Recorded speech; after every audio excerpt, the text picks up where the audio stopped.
नमस्कार, इन खबर देख रहे हैं आप। मैं हूं आपके साथ एहसन रिजवी। तहजीब व अदब का शहर लखनऊ कल से 2 दिनों के लिए अर्ज़ो इरशाद की जो आवाज़ें हैं उसमें गूंजता हुआ नजर आएगा। कल से 2 दिनों के लिए लखनऊ में ऐसी महफिलें सजेंगी जो सिर्फ किताबों में और तस्वीरों में देखने को मिलती हैं। जश्न अदब संस्था की ओर से का कल्चरल कारवान की एक जो कड़ी है वो अब लखनऊ में आ चुकी है और लखनऊ में 2 दिवसीय यहाँ पे प्रोग्राम होगा। शायर कुंवर रंजीत चौहान जो कि जश्न अदब के फाउंडर भी हैं, वो हमारे साथ हैं। सर, जिस तरह से कल बहुत ही भव्य तरीके का प्रोग्राम आप लोगों की तरफ से आगाज़ किया जा रहा है, इसके बारे में बताइए, कहाँ से इसकी शुरुआत हुई और कल का दिन किस लिहाज से लखनऊ के लिए बेहतर होने वाला है? शुरुआत कहाँ से हुई और कैसे लखनऊ के लिए बेहतर होने वाला। यह गाना चंगेज़ी का एक शेर है, शिद्दते लखनऊ और तौबा, फिर वही हम वही अमीनाबाद।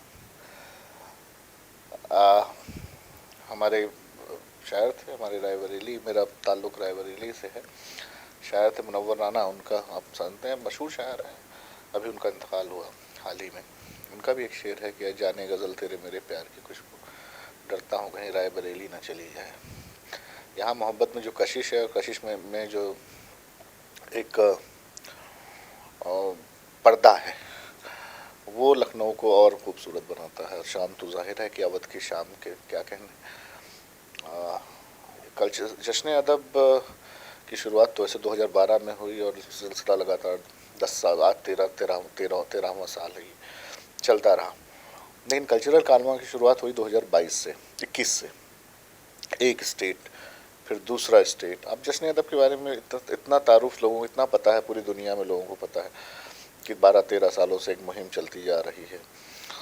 तो 2021 से ये कल्चरल कारवां की शुरुआत हुई और अब जाकर के उसके 12 स्टेट्स हो चुके हैं। हम हर महीने हर एक स्टेट में जा रहे हैं। इस साल हमारा टारगेट है कि हम 12 को 16 करेंगे, 15 या 16 स्टेट्स तक हम जाएंगे। और ताकि जब हम 15 साल के हो जाएं तो हमारे 15 स्टेट्स हमारे साथ रहें। तो ये कोशिश है, 10 साल में हमने कोशिश की। अब ये सिलसिला चल रहा है। बहुत सारी बातें हैं इसमें, बड़ी अदबी सरगर्मियाँ होती हैं, आर्ट और सखावत का जो है एक मिला जुला संगम होता है। सब लोग यहाँ इकट्ठे होते हैं। हमारी हिंदुस्तानी ज़बान की बात होती है, ज़्यादातर हिंदुस्तानी ज़बानों की बात होती है। अब उसमें कोई भी ज़बान है, पंजाबी है तो पंजाब में जाते हैं, चंडीगढ़ जाते हैं तो पंजाबी पर भी बात करते हैं। हमारा महाराष्ट्र जाते हैं तो महाराष्ट्र थिएटर कितना रिच है उसकी बात करते हैं। पुणे की तरफ जाते हैं तो वहाँ का क्लासिकल म्यूज़िक कितना समृद्ध है उसकी बात करते हैं। बेंगलोर जाते हैं तो कन्नड़ म्यूज़िक और कन्नड़ थिएटर की बात करते हैं। तो वो एक तरह से मेरा, हम इसमें पैनल डिस्कशन भी करते हैं, हम इसमें गज़ल गायकी भी है, मौसीकी के हर पहलू है इसमें। कवाली भी है, क्लासिकल सिंगिंग भी है, रक्स भी है, डांस भी है, क्लासिकल डांस भी है, उसके सारे फॉर्म्स हैं। अब इसमें देखिए बैतबाजी भी है तो कवि सम्मेलन भी है। तो ये एक तरह से ऐसी वो है जिसमें ठुमरी भी है तो गज़ल भी है, ख़याल है तो कवाली है। सारी चीज़ें एक जगह पर इकट्ठा जहाँ हो जाती हैं, सबको एक कहते हैं ना, बिल्कुल एक तरह से जोड़ देना, उसी को जश्न अदब कहते हैं। अब वो क्योंकि ये कारवां चल रहा है तो इसका नाम कल्चरल कारवां है। ये कल्चरल कारवां का जो है कॉन्सेप्ट हमारा ही है और हमने इसको पूरी दुनिया में फैलाने की कोशिश की है और काफ़ी स्टेट्स होकर भी आप लखनऊ आए हैं। लेकिन जब लखनऊ की बात आती है तो कुछ बात अलग सी हो जाती है, क्योंकि यहाँ की जो ज़बान थी, जो उर्दू में यहाँ की लोगों की तहज़ीब थी, वो सारी चीज़ें अब कहीं ना कहीं दिखाई नहीं पड़ती है। क्या इस प्रोग्राम के माध्यम से उन सारी जो चीज़ें अब कहीं पर्दे के पीछे छुप गई हैं उनको भी दिखाने का या ज़िंदा करने का कोई मकसद? जिंदा क्या दिखाना, तो देखिए, याद उसको किया जाता है जिसको आप भूले हो। वो किसी नज़रअंदाज हो गई हैं चीज़ें। तो लखनऊ में जो है ये नज़रअंदाज हो गया था कुछ दिनों तक, अब वो ज़िंदा हो गया है। लखनऊ एक मरकज़ तो था ही पहले, स्कूल ही दिल्ली स्कूल, लखनऊ स्कूल, शायरी के स्कूल यही थे। लेकिन ये आपको मैं बताऊं, ये अर्ज़ करूँ कि ये ज़िंदा और मरने की बात नहीं है, आज भी कल्चर वैसा ही है। लोग थोड़े सुस्त हो गए थे, रोज़मर्रा की चीज़ों में उनका जो है दखल ज़्यादा बढ़ रहा था, तो अपनी रूट से हटते जा रहे थे। और मुझे ये 2-3 साल पहले यकीन हो गया था कि ये जो है दिल्ली बुला करके तो नहीं होने वाला है ना, दिल्ली बुला करके तो हम नहीं कर पाएंगे। तो हमने कहा चलते हैं उनके पास, चलते हैं, थोड़ा रिसोर्सेज जगाएं उनको। तो ये जगाने का काम कर रहे हैं, यहाँ तक लेके आए हैं। अब उसके बाद ये उनकी जिम्मेदारी है कि वो अपने बच्चों को, अपनी आगे वाली जनरेशन को कैसे जगाते हैं। कल जो प्रोग्राम होने वाला है उसको लेकर आपने मशहूर जो शायर हैं, जो ऐसे लोग हैं जिनको लोग बहुत पसंद करते हैं, दर्जनों लोग ऐसे आ रहे हैं, लेकिन जो पब्लिक है, जो आवाम है, उनसे आप किसी भी टिकट की तरह कोई भी मतलब कोई भी टिकट नहीं है, कोई भी एंट्री फी नहीं है, और इतना बड़ा प्रोग्राम हो रहा है। एंट्री फ्री इसलिए रखते हैं कि लोगों को दिक्कत ना हो कि हम क्या कर रहे हैं, लोगों को ये ना समझ में आए कि उसके बावजूद भी लोग पूछते हैं कि हम आपके यहाँ आएंगे तो आपके यहाँ, मतलब ये बहुत ही हास्यप्रद बात है कि कहते हैं कि हम आपके यहाँ आएंगे तो आपके खाने का मिलेगा। तो आप खाना खाने आ रहे हैं कि मतलब आप पेट की भूख मिटाने आ रहे हैं, या रूहानी भूख को मिटाने के लिए आ रहे हैं?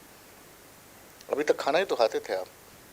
तो ये भी है। अब हम एंट्री फ्री इसलिए हम रखते हैं क्योंकि किसी भी तरह के लोगों को दिक्कत ना हो। हम चाहे तो मामूली सी फ़ी रख सकते हैं, लेकिन उसकी ज़रूरत नहीं है हमें, क्योंकि हम जानते हैं कि हम क्या कर रहे हैं। ये हमारी ज़िम्मेदारी है, ना कि हमारा बिज़नेस। तो ये मेरी ज़िम्मेदारी जहाँ भी होती है वहाँ आपको अपनी ज़िम्मेदारी का एहसास होना चाहिए। इस वजह से हम फ़ीस नहीं रखते हैं। हालांकि इसके बाद भी हम जिन स्पॉन्सर के पास जाते हैं, कुछ लोग तो ऐसे बदतमीज़ होते हैं कि वो स्पॉन्सरशिप तो छोड़िए कि मतलब क्या हम कर रहे हैं, उनके खुद के बच्चे देखेंगे तो क्या हो, तो वो भी नहीं चाहते हैं कि इस तरह की चीज़ें हों। कोई फिल्मी गाने पे आप लाखों फेंक देंगे, लेकिन इस तरह की उसमें आप नहीं खर्च करना चाह रहे हैं। तो ये सिर्फ जश्न अदब की नहीं है, ये लोगों की वो नहीं है।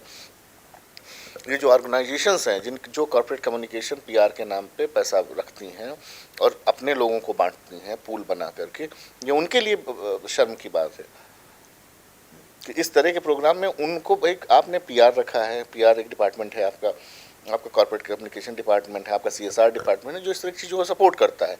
तो आपको करना चाहिए, इतना बड़ा फंक्शन हो रहा है। हम तो सबको अप्रोच करते हैं, लेकिन कुछ लोग करते हैं, कुछ लोग बढ़ चढ़ के भी करते हैं। मैं सबकी बात नहीं कर रहा हूँ, मैं बात कर रहा हूँ कुछ चंद लोगों की जो ये सोचते हैं कि ये जो हो रहा है इनसे उनको क्या फ़ायदा होगा, क्योंकि वो उस शेल से बाहर नहीं निकले हैं। वो दायरा उनका है, कुएं में कूदे बैठे हुए हैं। कुछ लोग हैं कि नहीं हमारे उसके लिए हो रहा है, हालांकि उनको भी पुश करना पड़ता है, लेकिन कम से कम वो जाग तो जाते हैं। झटकने से कि आपको झोड़ने से आप जाग तो जाएंगे, लेकिन ये लोग तो कितना भी कीजिए, कितनी मोटी खाल है कि जागेंगे ही नहीं। तो तब तक नहीं जाएंगे जब तक इनके खुद के ऊपर जो है वो नवाज देवबंदी कहते हैं ना कि उसके कत्ल में मैं भी चुप था, मेरा नंबर अब आया, मेरे कत्ल पे आप भी चुप हैं, अगला नंबर आपका है। तो जब इनके ऊपर आएगी तब पता चलेगा इन्होंने कि क्या कर रहे थे। तो कैसे पूरा कल का प्रोग्राम रहने वाला है, कैसे कौन कौन इसमें शामिल हो रहा है, कौन अपनी मौजूदगी दर्ज करवा रहा है? देखिए, इसका इनॉग्रेशन जो है हमारे ऑनरेबल जस्टिस डी.के. उपाध्याय साहब, जो भी चीफ जस्टिस हैं बॉम्बे हाई कोर्ट के, वो ऑनरेबल जस्टिस श्री राजेश चौहान साहब जो लखनऊ बेंच के ही हैं, और क्लोजिंग सेरेमनीज़ की जस्टिस मसूदी जो सीनियर जज हैं लखनऊ बेंच के, ऑनरेबल मसूदी साहब, वो करेंगे। उसके अलावा पद्म भूषण साजन मिश्रा, पद्मश्री यश गुलाटी, पद्मश्री अशोक चक्रधर, पद्मश्री सुरेंद्र शर्मा, और भी कथक एक्सपोनेंट जो है विधालाल, पीयूष मिश्रा, अमित सियाल, मनोज ऋषि चड्ढा, फैज़ल मलिक, और न जाने कितने लोग अभी जो है इसमें शामिल होंगे।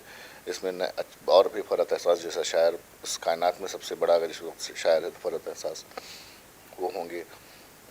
अगले दिन देखें विद्या शाह की ठुमरी होगी, गायकी होगी, विधालाल का कथक होगा। अनिल शर्मा का एक प्ले है कटघरे में गालिब, वो प्रोफेसर दानिश इकबाल ने लिखा है।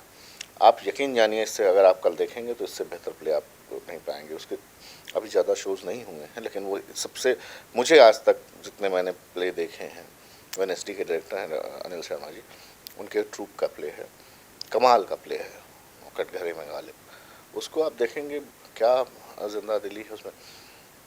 उसके अलावा गज़ल सिंगिंग है, बैतबाजी है, तो सब मिला जुला है प्रोग्राम है। 2 दिनों तक बस वो कहते हैं ना रस बहेगा।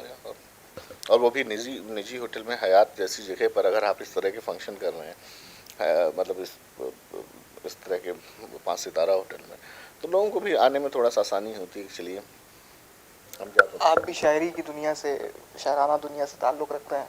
आपने भी कई, मतलब पाकिस्तान जैसी जगहों से भी आपने कई अवार्ड्स जीते हैं, अपने बारे में भी कुछ बताइए। साहब, शायरी ही मेरा तारुफ है। ये सब चीज़ें तभी हो सकती थी जब आप खुद अंदर से शायर हों, तो शायरी तो मैं करता रहता था। पाकिस्तान की रही बात अवार्ड, कोई किसी कंपटीशन में नहीं जीता, उन्होंने बुला के मुझे अवार्ड दिया था। तो पीस अवार्ड, अमन अवार्ड जो है पाकिस्तान का एक प्रेस्टिजियस अवार्ड है, वो दिया। हिंदुस्तान पाकिस्तान लिटरेचर का दोस्ती अवार्ड दिया अभी कराची में, अभी पिछले साल ही मिला। पाकिस्तान में जाता रहा हूँ, हिंदुस्तान को रिप्रेजेंट करता रहा हूँ, और शायरी तो खैर करना मेरी ज़रूरत भी है और मेरी ज़िंदगी भी। कल होने वाले इस प्रोग्राम के लिए क्या कहना चाहेंगे लोगों से? बस यही कि आइए, 2 दिनों तक ज़िंदा हो जाइए, उसके बाद यकीनन आपकी सांस चलती रहेगी अगले साल तक। ये लखनऊ में चौथा 5वां मेरा प्रोग्राम है, ऐसा पहली बार नहीं आए हैं। पिछले साल भी हुआ था और वो हिल्टन में किया था, यानी वो भी एक 5 सितारा होटल में हमने कोशिश की थी करने की। जिंदा तो बिल्कुल देखिए, सरज़मीन लखनऊ पे 2 दिनों के लिए एक बहुत ही दिलचस्प, लोगों को रूहानी सुकून देने की एक कोशिश की जा रही है। बहुत ही जो गणमान्य लोग हैं वो इस पूरी मुहिम का हिस्सा बनने वाले हैं। कल दोपहर से इसकी शुरुआत होगी और 2 तारीख तक ये पूरा कार्यक्रम चलेगा। लखनऊ से इन खबर के लिए एहसन।